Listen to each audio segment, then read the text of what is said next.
ये rheumatoid arthritis की patient हैं जिनको कि दोनों जॉइंट के अंदर अच्छी खासी स्वेलिंग है। देखो ये स्वेलिंग है, दोनों बहुत अच्छी स्वेलिंग है। जब ये मेरे पास आई थी तो स्वेलिंग बहुत ही करीब इससे डबल था। इनके इंट्रा आर्टिकुलर घुटने के अंदर मैंने सूजन कम करने के इंजेक्शन लगाए तो करीब आज एक सप्ताह के अंदर ये सूजन लगभग 60-70-80% ख़त्म हो गई है। अब तो खैर स्ट्रक्चर दिखने भी लगी है कि घुटना है, जो बड़े बड़े गुब्बारे से नज़र आ रहे थे। और पैरों में बहुत ज़्यादा स्वेलिंग थी और पैरों की उंगलियां भी डिफॉर्म थी इनकी। अब बीच में अंदर कार्टिलेज बिल्कुल भी नहीं है इनके अंदर, दोनों हड्डियां मिली हुई हैं। और कई हॉस्पिटल्स में बड़े सीनियर कंसल्टेंट इसके घुटने चेंज करने के लिए सलाह दे चुके हैं, नी रिप्लेसमेंट के लिए इनको सलाह दे चुके हैं। ये नहीं कराना चाहते हैं तो सोचते हैं भाई हम पहले इससे बचाने की कोशिश करेंगे, अब बच जाए तो बढ़िया है। तो भाई उसके लिए जो फीमर की सतह, ये उसकी सतह, इन दोनों को अलग करना पड़ता है। उसके लिए ट्रैक्शन लगाना पड़ता है। तो ट्रैक्शन लगाने की ये सदियों पुरानी परंपरा है। जब से मनुष्य का जन्म हुआ तब से ट्रैक्शन लगाना लोगों ने शुरू किया, हड्डियों के इलाज के लिए, जोड़ों के इलाज के लिए, जोड़ों के टेढ़े पड़ने को सीधा करने के लिए। पर आधुनिक युग के अंदर अब ट्रैक्शन वाली चीज़ पिछले 50 साल के अंदर धीमे धीमे गायब होती जा रही है और इस समय तो लगभग गायब है। पुराने ज़माने में, जब अंग्रेज़ों के ज़माने में जितने ऑर्थोपेडिक्स बेड हुआ करते थे उनके अंदर वो ट्रैक्शन की प्रथा, वो अलग ही बेड होते थे। हर चीज़ का, हाथ का, पैर का ट्रैक्शन लगा मिल जाए। उस ज़माने की फिल्मों के अंदर भी आपको टांग लटकाए हुए, वजन लटकाए हुए मरीज मिल जाएंगे पुरानी ब्लैक एंड वाइट फिल्मों के दौरान। पर अभी हाल के दिनों में ट्रैक्शन एकदम गायब हो गया। पर मैं उस समय की ट्रेनिंग और उन लोग जो ट्रैक्शन के विशेषज्ञ थे उनसे मैंने बड़ी एक्सटेंसिव ट्रेनिंग ली है। और ट्रैक्शन की जो बुक्स हैं वो भी मैंने अच्छे ढंग से अध्ययन की है और मैं ट्रैक्शन से चमत्कारिक रिजल्ट प्राप्त करता हूँ तो मैं उसको फॉलो करता हूँ। मरीज़ को समझाना पड़ता है तो ये मरीज़ के बेटे मेरे पास हैं, इनको हमने सिखा दिया है। अब ये ट्रैक्शन अब इनके लगाएंगे पेशेंट के और आप देखते जाइए। चलिए प्लीज़ स्टार्ट कीजिए। इसके लिए ये 2 ट्रैक्शन की किट आती हैं। ये एक घुटने, एक एंकल की है और ये दूसरे एंकल की है। ठीक है, एक ये है और एक ये है। ये लगाएंगे, देखिए इसको कैसे लगाएंगे मैं बता देता हूँ। चल लगाइए।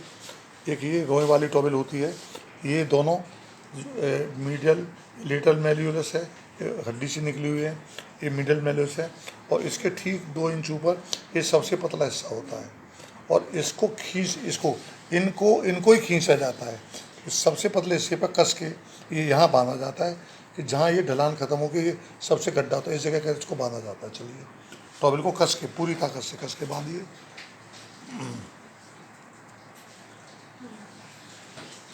ठीक, अब ये लगाइए। इसको इस तरह से बीच में एड़ी रख लेते हैं इस छेद के अंदर और ये, हाँ, कस के ये वेलक्रो है, ये लग गया। अब इसको एक लॉक होता है, इसका लॉक लगाइए। हाँ, कस के पूरी ताकत कस के। ठीक है, लूज ना हो, खिसक ना जाए पैर के अंदर से। अब इसको लगाइए, डबल कर लीजिए टॉवेल को। 15 रुपये की, 20 रुपये की टॉवेल मार्केट में मिल जाती है, फुटपाथ पे मिल जाती है, बाज़ार की दुकान में 25 रुपये की मिलती है जी। एग्रीड, बहुत बढ़िया, कस के लगा दिया आपने। अब इसको लगाइए। हाँ ठीक, चलिए। हाँ हाँ ठीक। तो इसमें वेलक्रो लगी है, इसको लगा दीजिए वेलक्रो को। ठीक, और इसको ऊपर से लॉक को दोबारा लगाइए। गुड। अब ये खींचेंगे तो ये दोनों हड्डियाँ हैं मेल्यूलस, इनको खींचेंगे। देखिए अब ये खींच रहे हैं, खींचेगा। उसमें ध्यान रखते हैं करीब करीब 9 इंच, 8 से 9 इंच एरिया तो स्किन, ये कॉर्ड यहाँ रखते हैं, उसके बाद लटकाते हैं हम। ये वेट कप हैं, ये वेट कप है, इनको लटकाएंगे। पर मैं ये घर के लिए सजेस्ट नहीं करता, अगर ये पैरों पर गिर गया तो पैर की हड्डियाँ टूट जाएंगी, पैर हमेशा के लिए ख़त्म हो जाएगा। इसलिए इनको ये जो कॉर्ड आ रही है, इस कॉर्ड के अंदर इनको एक थैले के अंदर, सूती थैला लें, मोटी मजबूत बना हुआ, उस जीन का थैला, उसके अंदर पॉलीथीन थैले के अंदर बालू बालू या कंकड़ भर के उसको लटका दें और पॉलीथीन के थैले को कपड़े के थैले के अंदर रख दें और कपड़े के थैले को यहाँ ये हुक नहीं होगा, इसी से डायरेक्ट बांध दें। ठीक है सर, तो अभी लटकाइए, पॉलीथीन लगाओ। देखिए इस फ्रैक्शन को कम करने के लिए हम एक पॉलीथीन यहाँ लगा देते हैं जिससे कि फ्रैक्शन कम से कम हो जाए। कोई चिकना पॉलीथीन इस पर लगा दीजिए, दोनों पैर मिलाइए। हाँ हाँ, चलिए अब लटकाइए इनको। हाँ वो कुछ जरूरत नहीं है, चलो लटकाओ। हाँ, और जैसे ही लटकाएंगे थोड़ा सा नीचे खिंच जाएगा तो ये नीचे निकल के आ जाएगा। ठीक है, देखिए लटकाती है, खिसक आया, तो ये पूरा ये इससे बाहर होना चाहिए इस तरह से। 5-6 मरीज थोड़ा थोड़ा खिसकता रहता है तो कम से कम 9-10 इंच एरिया रहना चाहिए, यानी मरीज का सिर एकदम बिल्कुल ऊपर पूरा टेबल के कॉर्नर पर होना चाहिए। लटकाइए जी, लटका दिया, वेरी गुड। और दोनों एड़ी मिलाइए। हाँ, अब इसका एक फ़ायदा मैं बताऊं मैंने कि क्यों लगाया। 2 फायदे हैं इसके। जब ये महिला मेरे पास आई थी तो ये नी फ्लेक्शन काफ़ी था, जैसे उंगली इतनी टेढ़ी है, इतना टेढ़ा था, अब ये धीमे धीमे धीमे सीधा होने लगा है। और अब ये मेरी उंगली इसके नीचे नहीं जा रही है, बल्कि यूँ खड़ी मेरी 4 उंगलियाँ भी इसके अंदर आराम से चली जाती थी, बल्कि हाथ यहाँ तक अंगूठे तक हाथ चला जाता था, ये घुटना इनका यहाँ पे था। तो 1 सप्ताह के अंदर ट्रैक्शन से पूरा सीधा हो गया है और इंजेक्शन से इनकी स्वेलिंग भी कम हो गई है। और इधर भी इन दोनों के बीच में काफ़ी गैप था, वो ये गैप भी खत्म हो गया, दोनों मिल गए हैं, तो वायरस भी नहीं ठीक हो गया। तो ये फ्लेक्शन डिफॉर्मिटी अब इनकी टोटल कंट्रोल हो गई है। अब मैं ये कह सकता हूँ कि उस समय ये 100 ख़राब था, आज ये करीब 15-20 ख़राब रह गया। 80-85% अब मुझे महसूस हो रहा है।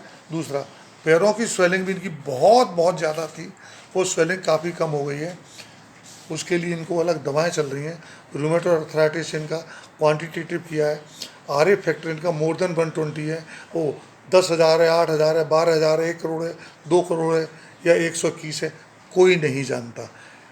जो लैब की जो लिमिट है वो 120 तक की है, वो 120 से ज़्यादा कितना मुझे नहीं पता। C रिएक्टिव प्रोटीन भी बहुत ज़्यादा है, लिमिट इससे ज़्यादा है। NTCCB भी जो लैब की लिमिट है उससे आगे ज़्यादा है, कितना मुझे नहीं पता। तो ये सीवियर रूमेटॉइड अर्थराइटिस का केस है और पिछले कई सालों से 8-10 सालों से ये टॉप ऑफ द रूमेटोलॉजिस्ट के अंदर थी। तो अब ये नी इनके डैमेज हो गए, किसी ने इस पर नहीं दिया।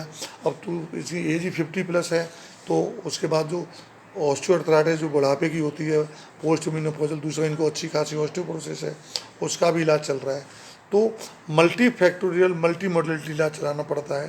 दूसरा, इनका बॉडी वेट भी अंडर वेट है, हीमोग्लोबिन इनका काफ़ी कम है, इनका यूरिक एसिड भी काफ़ी बढ़ा हुआ है, वो करीब 11.5-12 की रेंज में है, 11। तो अब मुझे हर चीज़ पे काम करना पड़ रहा है। यूरिक एसिड के लिए मैंने इनकी सभी एनिमल प्रोडक्ट स्ट्रिक्टली बंद करा दिए हैं। कोई भी दूध की बनी चीज़ नहीं मिलेगी, जानवर से उत्पन्न कोई चीज़ नहीं मिलेगी। Everything from vegetarian source, 100% vegan diet, VEGAN, vegetarian, और इनकी सब चीज़ दी जाएगी। ढेर सारा पानी पिलाया जाएगा। ऐसा करने से और उसको कंट्रोल करने के लिए फेविक्विक में दे रहा हूँ 18 मिलीग्राम, पर वो पूरी ज़िंदगी दवा नहीं दी जा सकती। तो 8-10 दिन के अंदर दवा के असर से और डाइट के चेंज से और पानी के चेंज से इनका लेवल डाउन आ जाएगा, फिर लेवल दोबारा नहीं बढ़ेगा जब तक ये वेगन डाइट पे रहेंगी और पानी पीती रहेंगी। ठीक, और इनको फ्रेश फ्रूट जूस इनको 2-3 लीटर में डेली दिलवा रहा हूँ, जिससे बॉडी के अंदर चेंज आए। पालक से जो केमिकल्स होते हैं वो कार्टिलेज को रीजनरेट करने में बड़ी फ़ायदा करते हैं। ये इनके 1 महीने के बाद मैं इनके अंदर जब जॉइंट की सूजन टोटल ख़त्म हो जाएगी, जॉइंट पूरे स्ट्रेट तो कर अब हो गए, ये पूरे स्ट्रेट हो जाएंगे, फिर इनकी एक्सरसाइज कराई जाएगी, full flexion, full extension, quadriceps और हेमस्ट्रिंग की एक्सरसाइज कराई जाएगी, एबडक्टर एडक्टर कराई जाएगी, रोटेटर कराए जाएंगे, मसल्स की पावर ली जाएगी, फुट की स्वेलिंग 0 हो जाएगी, फुट की डिफॉर्मिटी जो टोज में आ गई है, टोज की डिफॉर्मिटी ख़त्म की जाएगी। और ढेर सारा काम करने के बाद में मैं ये मानता हूँ 3 महीने के बाद ये महिला कहेगी कि साहब मेरे घुटने जितने ख़राब थे अब उतने ख़राब नहीं रह गए हैं। और मेरे मरीज़ों में अभी तक 25,000 मरीज़ों ने ये कहा साहब हमको घुटने चेंज कराने की अब हमें आवश्यकता नहीं महसूस हो रही। एक्सरे क्या बोलता वो आप जानो, हम कोई एक्सरे देखना नहीं जानते, पर हमको जो समस्या थी वो हमको समस्या नहीं है। मरीज़ को ईमानदारी का पालन करना पड़ता है। यदि आप ज़बान का सुख चाहोगे तो फिर घुटनों का सुख भूल जाओ, और घुटनों का सुख चाहोगे तो ज़बान का सुख भूल जाओ। दोनों चीज़ें एक साथ नहीं रह सकती। बीवी का सुख चाहो तो गर्लफ्रेंड को भूल जाओ, और गर्लफ्रेंड का सुख चाहो तो भी भूल जाओ। एक म्यान में दो तलवारें नहीं रहेंगी। तो जवान का सुख भूल के शरीर का सुख चाहेंगी तो उनको भोजन चेंज करना पड़ेगा, और जो एक्सरसाइज करनी पड़ेगी। तो इन्हीं घुटनों से इनके 50 साल और कट जाएंगे, ये मेरा मानना है, बशर्ते ईमानदार रहें। और मेरा 4 पेज का जो चार्ट है घुटनों के दर्द का समाधान, उसको रोज़ पढ़ें और रोज़ पालन करें। और रूमेटॉइड की दवाएं पूरी ज़िंदगी लें। धीमे धीमे मैं एलोपैथिक जो DMRDs हैं उनकी डोज कम करा चला जाता हूँ, और बहुत अच्छे आयुर्वेदिक दवाएं हैं जो रूमेटॉइड में बहुत अच्छा काम करती हैं, उन पर ले आऊँगा और उनके साइड इफ़ेक्ट नहीं होते हैं। तो किडनी के, लिवर के और हीमोपोटिक सिस्टम के, बोन्स के जो साइड इफ़ेक्ट्स हैं वो मेरे बच जाएंगे। तो लिवर फंक्शन टेस्ट और किडनी फंक्शन टेस्ट मेरे नॉर्मल रहेंगे, और मुझे उनकी डोज को रेगुलेट करने की उतनी आवश्यकता कम पड़ती है। आयुर्वेदिक दवाओं को, एलोपैथिक दवाओं को रेगुलेट करने की हर 3 महीने बाद आवश्यकता पड़ती है। तो धीमे धीमे मरीज अपने ऊपर diet, exercise and minimal of the Ayurvedic medicine manage हो जाती हैं। मेरे पास सैकड़ों मरीज ऐसे हैं रूमेटॉइड के, मेरे ख्याल से 500+ मरीज हैं जो एलोपैथिक दवाएं टोटल मैंने बंद करा दी हैं। एक सबसे बड़ी समस्या और होती है DMRDs के साथ, बाल झड़ने लगते हैं और मरीज़ गंजा हो जाता है। तो एक गंजापन की समस्या और बच जाएगी। कुछ मरीजों के चकत्ते आने लगते हैं स्किन के ऊपर, तो वो बच जाएगी। Liver function test, kidney function test खराब होने से बच जाएंगे। तो धीमे धीमे ले आऊँगा। अभी तक तो इनके 2 बेटे वकील हैं और ईमानदारी से फॉलो कर रहे हैं। उसी का नतीजा है कि 7 दिन के अंदर ये डिफॉर्मिटी मेरी ख़त्म हो गई है, टांगें इनका एकदम सीधी हो गई हैं, पोज भी हेलक्स वेलक्स में से वो भी ठीक हो गए हैं। तो ये हाँ, अभी लेकिन अंडरवेट काफ़ी है लेडी है। मास्क लगा लीजिए ढंग से मैडम। हाँ, आप अब कैसा फील कर रही हैं? ठीक कर रही हैं। जब आप आई थी मेरे पास उस दिन कितनी तारीख थी सर? क्या तारीख थी उस दिन? 10 तारीख थी। तो 2-3 दिन तो रिपोर्ट तो शायद कल आई है आपकी, कल परसों। हाँ, तो सही लगा। तो कल परसों से चालू किया है। दवाएं आ गई हैं आपकी? अभी नहीं आई हैं? खिलाना शुरू कर दिया? कितने घंटे हो गए दवाई खिलाते हुए? लास्ट अभी दवाइयों नेजल वाली दी है, और कोई दवा नहीं दी है? अभी तो उन्होंने मेरी दवाएं भी स्टार्ट नहीं की हैं। अभी तो डाइट चेंज करने से और ट्रैक्शन से और एक्सरसाइज रोज़ 2 घंटे करने आ रहे हैं, उससे रिजल्ट आया। क्योंकि वो रूमेटॉइड के जो टेस्ट मैंने कराए थे वो शायद परसों आए थे। और आज कितने जून है? आज 18 जून है। 10 को ही मेरे पास आए थे। फिजियोथेरेपी 10 से चल रही है, लेकिन दवाएं अभी इन्होंने मेरी DMRD और दवाएं स्टार्ट नहीं करी हैं। तो दवाएं प्लीज़ स्टार्ट कर दीजिए और फिर इनको मैनेज करेंगे।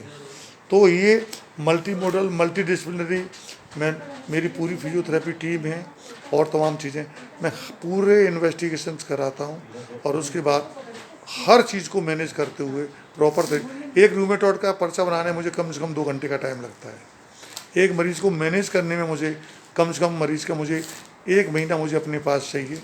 डेली या 1-2 घंटे के लिए रुकने की व्यवस्था यहाँ पर है, कोई दिक्कत नहीं। तो ट्रैक्शन बहुत ज़रूरी चीज़ है, बहुत सिंपल है।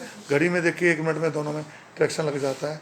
और अगर ये गर्म पानी की घुटनों की सिकाई करके ट्रैक्शन लगाएं तो इसका रिजल्ट कई गुना बढ़ जाता है। एक चीज़ और, अगर ये हॉट बाथ टब, गर्म पानी का एक टब ले लें जो होटल्स में होता है, और बाथ टब, उसके अंदर मरीज़ को आधा घंटा डाल के एक्सरसाइज कराएं तो रिजल्ट जादू की गति से आते हैं।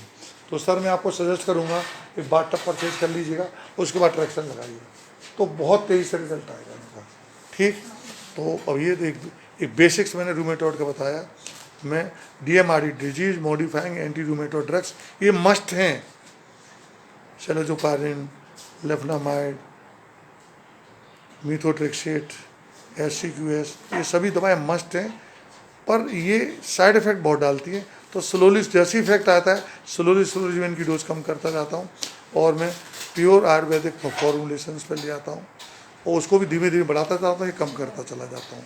बस मिनिमम डोज में इनको रखता हूँ तो इनको भी उम्मीद मिनिमम डोज में, जिससे कि वो साइड इफ़ेक्ट्स ना आए, और पूरा इफेक्ट मैं उधर उससे ले लेता हूँ।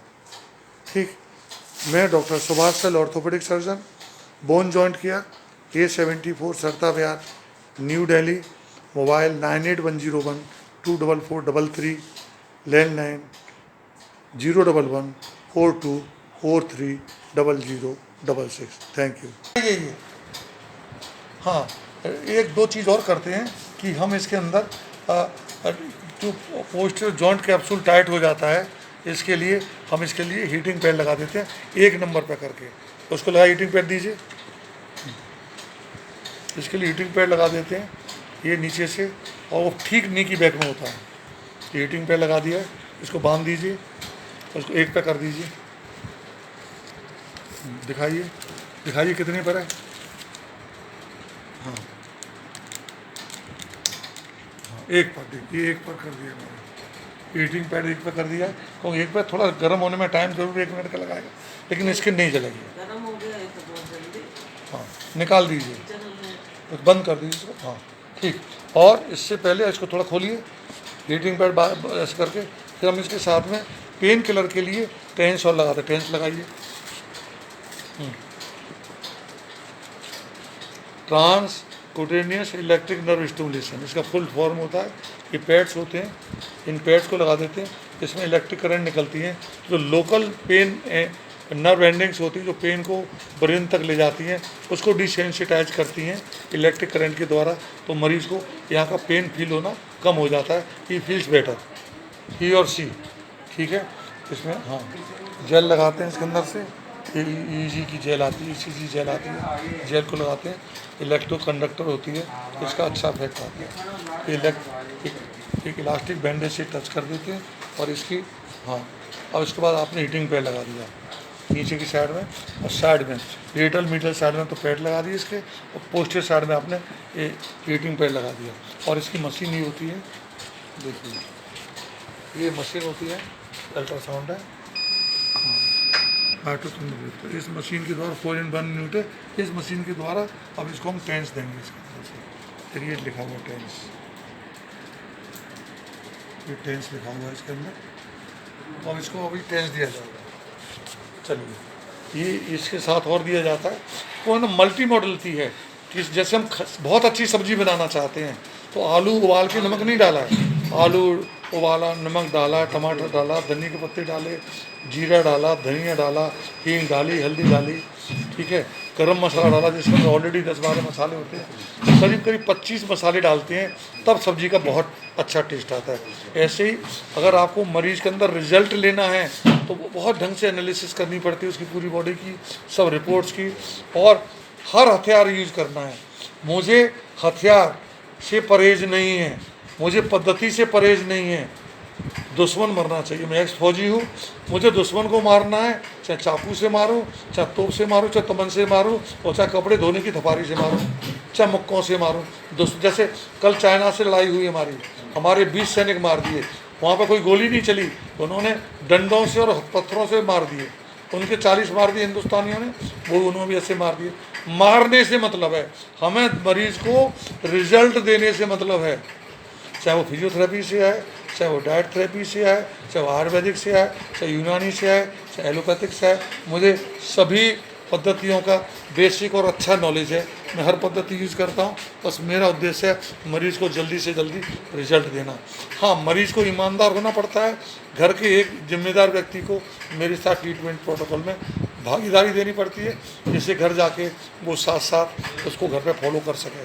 तो मेरे यहाँ तो 1-2-3 घंटे के लिए आएगा, घर पर पूरे 21 घंटे हैं उसके पास, तो 2-2 घंटे की 3 सिटिंग घर पे देगा, तब रिजल्ट आएगा। यदि मरीज़ अपने बीमारी को दूर करने के प्रति ईमानदार नहीं है, ऐसे मरीज़ को मैं गेट से ही भगा देता हूँ।